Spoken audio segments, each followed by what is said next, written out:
We have this as a rarer medium and this as denser. Ray traveling from rarer to denser. That's I and this is R. Question is, can angle of refraction be 90 degree? Conditions change नहीं करनी है. Ray travelling from rare to denser, can angle of refraction be 90 degree? Right, ध्यान दिया जाए. Ray travelling from rare to denser, can angle of refraction be 90? हमने पढ़ा था ray when goes from rare to denser, R is less than I. R is less than I always. हम कह रहे हैं क्या ये 90 हो सकता है? हो सकता है अगर एंगल ऑफ इंसिडेंस 90 से ग्रेटर हो. यही मतलब हुआ ना. R को 90 ले लें तो I must be greater than 90. I अगर 90 से ज्यादा हो तो एंगल ऑफ रिफ्रैक्शन 90 हो सकता है और I 90 से ज्यादा हो नहीं सकता. डायग्राम से भाई 90 से ज्यादा कैसे हो जाएगा? एंगल ऑफ इंसिडेंस 90 से कम ही रहेगा. इसका मतलब when ray of light is travelling from rare to denser, angle of refraction can not be 90. Clear? और रीजन क्या देंगे कि for angle of refraction to be 90 degrees, I must be greater than 90, which is not possible. Right, अब इसको उल्टा करते हैं. Ray travelling from denser to rare, क्या एंगल ऑफ रिफ्रैक्शन 90 हो सकता है? चेक करते हैं. We must have logical reasons for everything. Pay attention. Ray is travelling from denser to rare.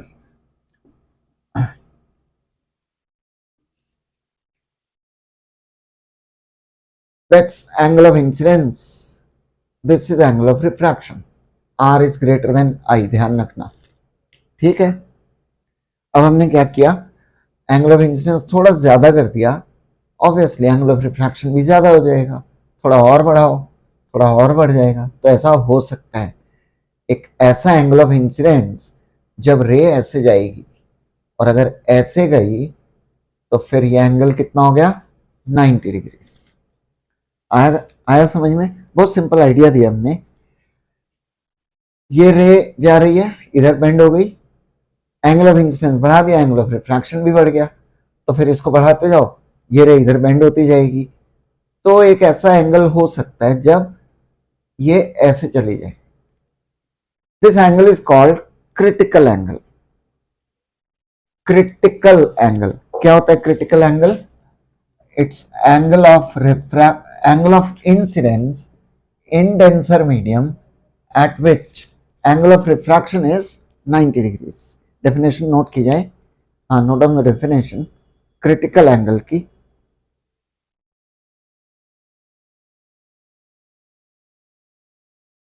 it's the angle of incidence in a denser medium. It's angle of incidence in denser medium for which angle of refraction is right angle. तो बहुत simple सा idea है. That's the angle of incidence. Critical angle C से represent करेंगे, for which angle of refraction is 90. Obviously, that's a rarer medium and this is a denser medium. This condition is possible only when ray is traveling in denser medium. So it's the angle of incidence in denser medium for which angle of refraction is 90 degrees. Clear है? ठीक है. तो रे travelling from, ये A है, ये B है. Ray travelling from B to A. Medium mark कर लिया हमने A एंड B. तो ray is travelling from B to A. Last class में पढ़ा था हमने sine of angle of incidence by sine of angle of refraction. ठीक है. Sine of angle of incidence by sine of angle of refraction. किसका refractive index? A का। यहां से किसका रिफ्रैक्टिव इंडेक्स? ए का। डेंसर कौन सा है? बी। तो हमें बी का रिफ्रैक्टिव इंडेक्स लिखना होगा, तो कितना होगा? साइन 90 बाय साइन सी। ठीक है, रेसिप्रोकल, लास्ट क्लास में यही सब पढ़ा था। अब इसको सिंपली म्यू लिख सकते हैं, understood, it's refractive index of denser with respect to rare, sine 91 हो गया by sine C. formula for another formula for refractive index in terms of critical angle. ठीक है, एक बार फिर समझाएं। yes, ray traveling from rarer to denser to rarer, angle of incidence in the denser medium at which angle of refraction is 90 degrees, we call this angle as critical angle. medium mark कर लिए a और b, ray traveling from b to a, तो b mu a will be equal to sine of angle of incidence bye sine of angle of refraction. इनमें B denser है, लेकिन यहाँ refractive index किसका है? ये ए का। तो डेंसर के लिए फिर क्या करें? बी के लिए इसका रेसिप्रोकल ले लें, तो यहाँ भी रेसिप्रोकल हो जाएगा। A mu B equal to sine 90 by sine C, sine 91 हो गया बाय साइन सी, और ये म्यू आ गया रिफ्रैक्टिव इंडेक्स। जब हम यहाँ ए बी नहीं लिखते हैं, अंडरस्टूड है, it's refractive index of the denser medium है। ठीक है जी, राइट। अब सवाल ये है, अगर ये एंगल और बढ़ा दें, देखो ये रे ऐसे करते जा रहे हैं, इसका एंगल बढ़ता जा रहा है, तो ये रे ऐसे बेंड होती जा रही है, एंगल ऑफ रिफ्रैक्शन भी बढ़ता जा रहा है। अब यहां जब इतना एंगल था तो रे ऐसे जा रही है, इसको और बढ़ा दो तो ये रे अब इधर बेंड हो जाएगी, और अगर इधर बेंड हो गई तो उसी मीडियम में आ गई। आ गया समझ में? ठीक है, बहुत सिंपल आइडिया है। ये एंगल इंक्रीज करते जा रहे हैं तो रे की बेंडिंग बढ़ती जा रही है, एंगल ऑफ इंसिडेंस बढ़ाने से एंगल ऑफ रिफ्रैक्शन भी इंक्रीज हो रहा है। एक स्टेज पर 90 हो गया, इंक्रीज इट बियॉन्ड सी, तो ये रे अब और बेंड होगी तो उसी मीडियम में आ गई। जब उसी मीडियम में आ गई, the phenomena is called reflection. ये तो हमने पढ़ा था, when the ray sent back into the same medium, it's called reflection. लेकिन यहां कोई रिफ्लेक्टिंग सरफेस नहीं है, ये एक ऑर्डिनरी रिफ्लेक्शन से डिफरेंट है। We call it total internal reflection. This is called total internal reflection. Total internal reflection. Note करो जरा, इसकी स्टेटमेंट लिखा जाए इसके बारे में, टोटल इंटरनल रिफ्लेक्शन के बारे में। When rays traveling in a denser medium and angle of incidence is greater than critical angle, this angle of incidence is greater than critical angle, the rays sent back into the same medium. The phenomena is called total internal reflection. ये हो गया angle of incidence, ये हो गया angle of reflection, और angle I R के equal होगा पक्का। ठीक है जी।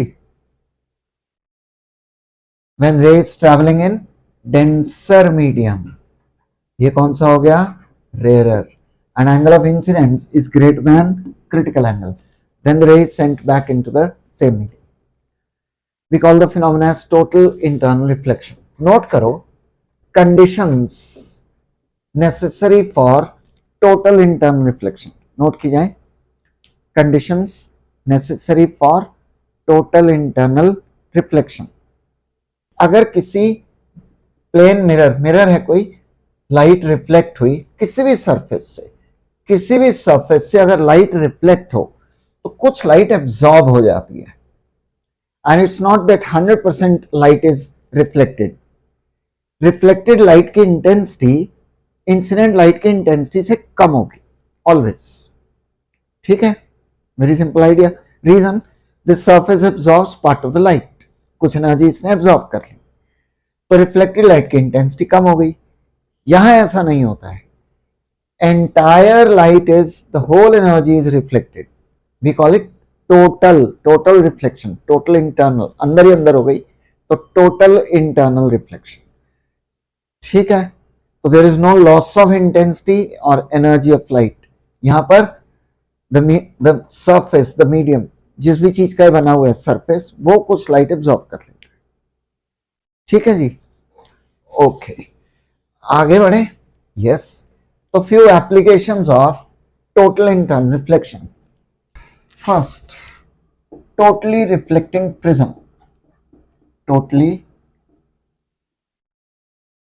रिफ्लेक्टिंग प्रिज्म क्या होते हैं? टोटली रिफ्लेक्टिंग प्रिज्म, प्रिज्म आपने देखे होंगे, और जितने भी देखे होंगे they all are, you might have seen all equilateral prism.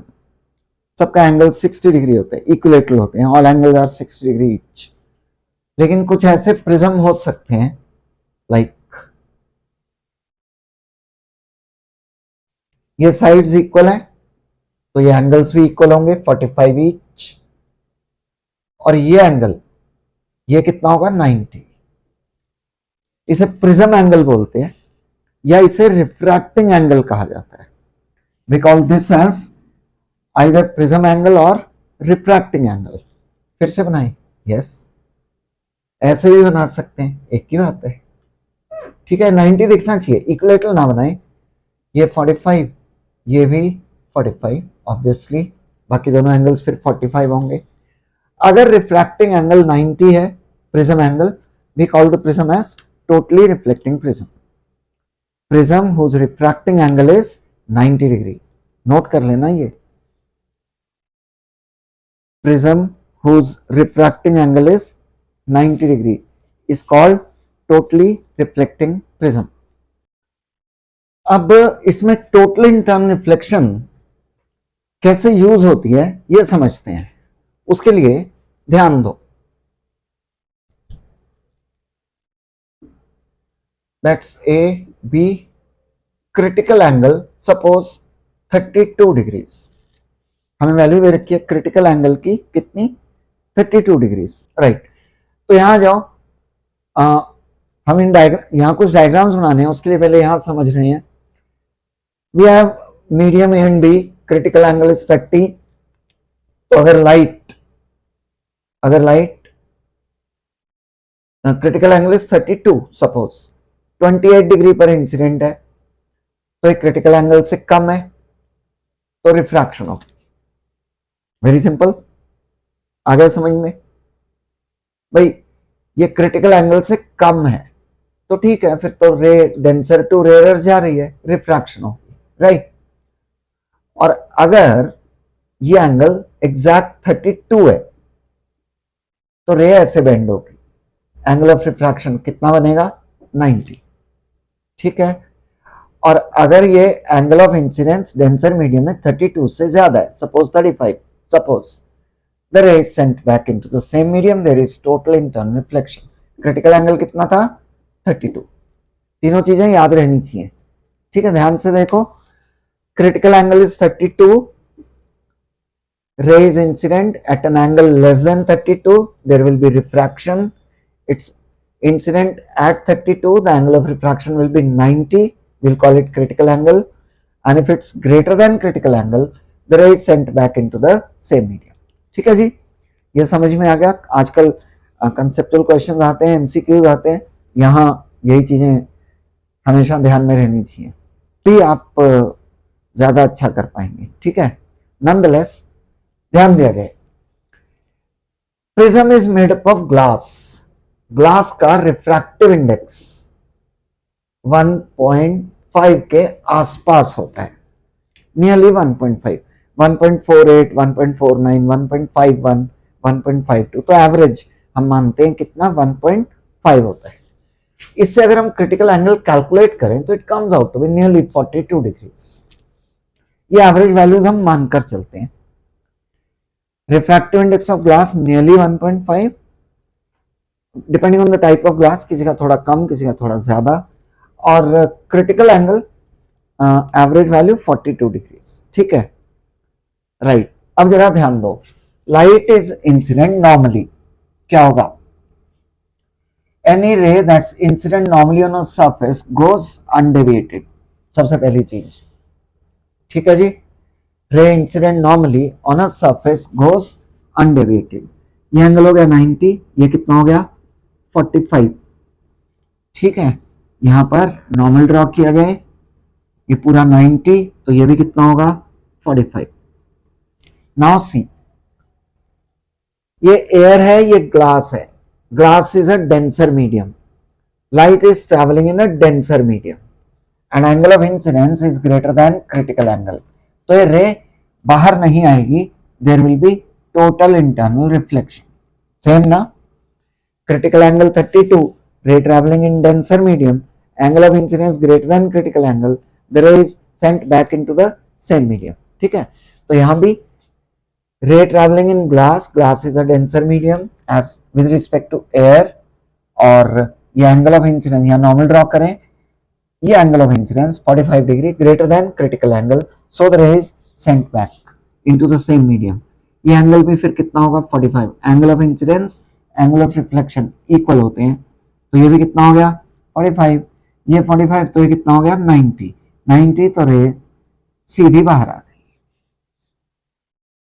किसी को कुछ पूछना हो, any question you have, it's very important, we need to know how to draw these diagrams. Ray is incident normally on one side of a totally reflecting prism, how it bends, ये diagrams ही पूछे जाते हैं, you have to only draw the diagram, explanations not to be written, diagram चाहिए होते हैं। रे ऐसे जा रही थी, ऐसे बेंड हो गई, it turns through rotation through 90 degrees, so we can make the ray turn through 90 degrees using a totally reflecting prism, ठीक है, समझ आ गया? कुछ पूछो। TIR के लिए एंगल ऑफ इंसिडेंस 90 होगा हमेशा, एंगल ऑफ इंसिडेंस हमने कब बोला 90 होगा, टोटल इंटरनल रिफ्लेक्शन के लिए angle of incidence critical angle से ज्यादा होना चाहिए, angle of incidence must be greater than critical angle. कहीं भी टोटल इंटरनल रिफ्लेक्शन हो सकती है, रे should travel in denser medium, angle of incidence should be greater than critical angle. हम यही डायग्राम दोबारा बना रहे हैं, ध्यान दो।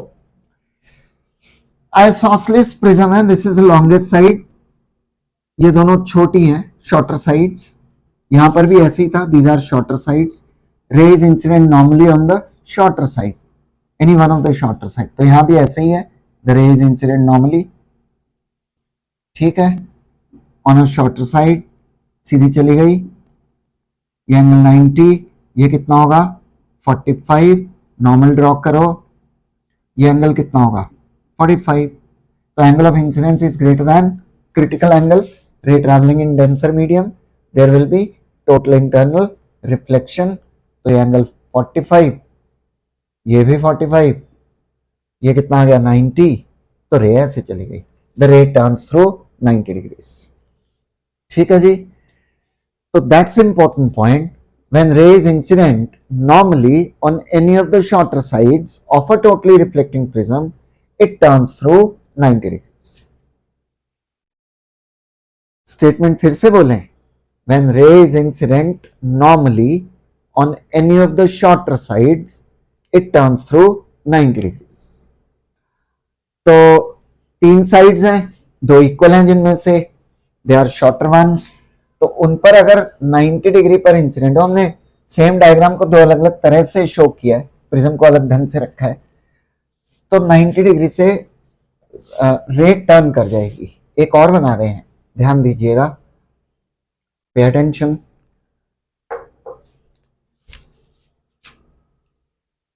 We got a totally reflecting prism, ये एंगल कितने कितने 45,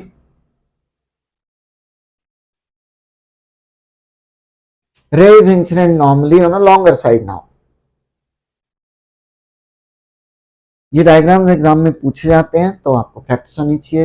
ray is incident normally on a longer side, normally है तो इट गोज स्ट्रेट, ये एंगल 90, ये एंगल कितना हो गया 45, यहां पर नॉर्मल ड्रॉ करें, ये एंगल कितना होगा 45 डिग्रीज, अगेन क्रिटिकल एंगल 42 होता है, और ये कितना है 45, तो फिर angle of incidence is greater than critical angle, there will be total internal reflection, तो ये भी आ गया 45, ये भी 45, ये कितना होगा 45, फिर यहां नॉर्मल ड्रॉ करो, ये एंगल कितना आ गया 45। अगेन ये डेंसर से रेयर आने लगी थी, लेकिन angle of incidence critical angle से ज्यादा है, there will be total internal reflection. ये एंगल 45 45, ये कितना बन गया 90। 90 है तो सीधी आ जाएगी। रे incident normally on surface goes undeviated, ठीक है, इधर जा रही थी वापस आ गई, 90 पर यहां टर्न हुई, 90 पर यहां हुई, तो कितना एंगल पर टर्न हो गई 180 डिग्री पर, ठीक है जी। तो using totally reflecting prism, ray of light can turn through 90 degrees, can turn through 180 degrees. दो अलग अलग cases. In one case the ray is incident normally on the shorter side, in another case it's incident normally on the longer side. एक diagram totally reflecting prism का और बना रहे हैं। We have a prism, totally reflecting prism. Ray strikes the prism such that it's parallel to the longest side, parallel to the longest side, इसके parallel. How it bends, यहां से ऐसे bend हो जाएगी, फिर यहां से ऐसे, फिर यहां से ऐसे। Pay attention, we have a prism totally reflecting, और यहां पर एक ऑब्जेक्ट रखा हुआ है A B. Rays from A B they strike the surface, complete the diagram, ठीक है। We need to complete the diagram. ऐसे भी क्वेश्चन आ जाते हैं, तो बहुत सिंपल है। It's a totally reflecting prism, raise incident normally on shorter side, ऐसे बेंड हो जाएगी, और ये ऐसे बेंड हो जाएगी, ठीक है। हमें इधर से देखेंगे ना, इधर से ऐसे प्रिज्म में, तो ये ऑब्जेक्ट दिखाई देगा। इस तरफ से देख रहे हैं, ये ऑब्जेक्ट दिखेगा। देखना ए से जो रे आ रही है वो ये है, तो यहाँ ए, और ये क्या होगा ए डैश बी डैश। डायरेक्शन जरूर मार्क करें, चेक करो, समझ आया? यस नो कुछ बोलो, क्लियर है? ऑब्जेक्ट ए भी वहां रखा हुआ है, पहले हम एक रे ले रहे थे, अब दो ले रहे हैं, एक ए से एक बी से, और they are incident normally on the shorter side, तो 90 डिग्री पर बेंड हो जाएंगी। इधर से देखेंगे हमें वो ऑब्जेक्ट दिखाई देगा इस साइड से। ओके, फिर से करें, यस।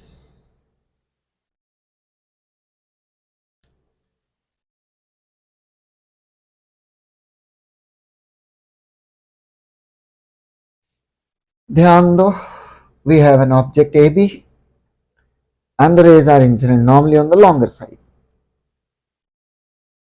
ऐसे भी हो सकता है क्वेश्चन, तो ये सीधी जाएंगी, फिर ये बेंड होंगी, फिर बेंड होंगी, they need to turn through 180 degree.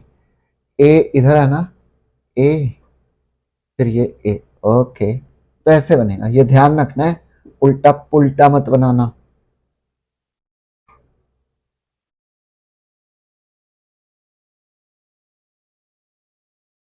ये रे हमने दो एरोज मार्क किए हैं, जैसे ध्यान रहे, बी से आ रही है तो यहाँ बी डैश, और ये सिंगल एरो वाली ए से आ रही है तो यहाँ ए डैश। क्लियर है? तो क्वेश्चन ऐसे भी आ सकते हैं।